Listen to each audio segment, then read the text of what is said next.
Wczoraj lufeczka, rano pizdeczka, wieczorem wódeczka i znowu pizdeczka. Po prostu nudeczka. Jak myślę co mam do roboty, to myślę, że zamulam i kurwa dziś się nie nastukam.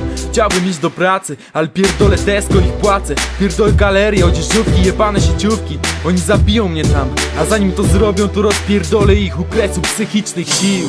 Nie mogę tak, muszę zrobić coś ze sobą, coś lepszego, ta, coś innego, by pewnego dnia obudzić się i nadal ufać sobie. Bitch.